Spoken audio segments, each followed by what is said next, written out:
Ako si Yan, isa akong solbetero at ito ang kwento ko.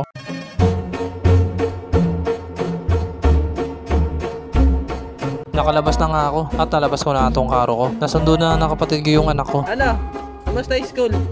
Tinatanong ko nga itong anak ko kung anong ginawa niya sa school. Sabi niya nag-drawing daw sila. Hinahanap ko yung tita niya. Yun pala, iniwan niya na. Nagmamadali nga siya umuwi. Akala niya kasi nakalis na ako. Babalik nga ulit ako sa loob kasi wala na pala akong cup. Ano ang kutsara? Kutsara nga nasabi ko. Nakalimutan ko, meron pa pala akong kutsara. Nangingi na nga ako ng cup dito sa asawa ng kapatid ko. At binagay na nga niya isa. At sabi ko, isa pa, yung malaki. At eto nga, nakautang na ako sa asawa ng kapatid ko. Kaya umalis na ako. At palabas na nga ako ng gate. Kunin mo na yan. Lagay mo na ito sa loob. May dala ako.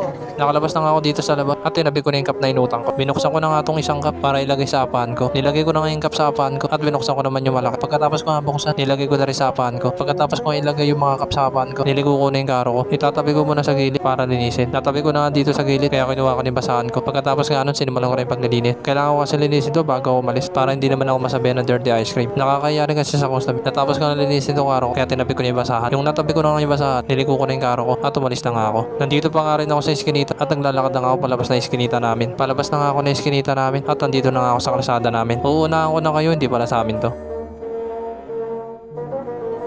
Nandito na nga ako sa Martinico at dadaanan ko nga yung pinagawa ko yung sticker. Kahapon kasi linggo, sarado sila. Niligo ko na nga yung karo ko. Sarado eh. Nagulat nga ako sa nakita ko kasi sarado sila. Kaya naghanap ako ng pwesto para itapit tong karo ko. Binaba ko muna dito yung karo ko. At habang nandito nga ako, may dalawang estudyante nandito. Nakita nga nila nakatambay ako dito at nangingi nga sila ng sticker. Hindi kayo sticker. Wala pa tayo sticker eh. Tataas. Tayo natin. Nagtanong nga ako sa mga tauhan nila. At sabi nasa taas daw kumakain kasi break time. At pinapabalik na nga lang ako. At sabi nga i-text ko na lang. Tinext ko na nga. At sabi nga balikan ko na lang bukas. Nagpaalam na nga itong mga followers ko kasi sabi ko bukas pa ibibigay yung sticker. Kaya hindi na rin ako nagtagal dito. Umalis na rin ako kasi 20 minutes na ako naghihintay. Pero dito sa video seconds lang. Nandito na nga ako sa Dangari at meron nga ako nakita nagbebenta ng baseball. May nga ba baseball? 10. Binaba ko na nga dito yung karo ko at nagpunta na nga ako sa nagbebenta ng baseball. Followers to.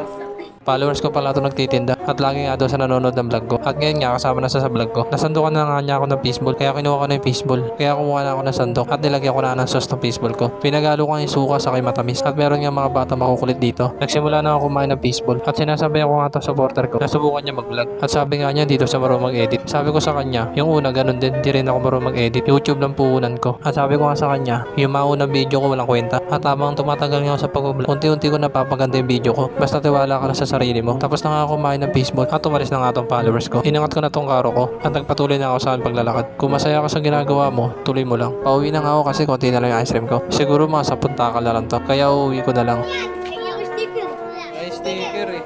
Bukas pa.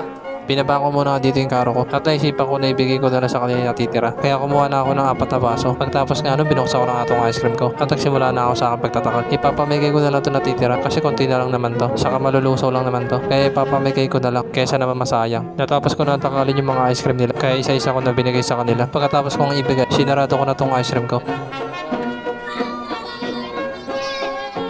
Nagpaalam na nga ako sa kanila kasi alis na ako. Nandito na nga ako sa San Jose at pauwi na nga ako. Sinimot ko na nga itong ice cream ko para walang masayang. Pinamigay ko na kaysa naman walang makinabang. Malapit na nga makauwi sa amin. Kung nagustuhan mo pala yung kwento ko, pakilike naman sa share. Hanggang dito na lang. Salamat.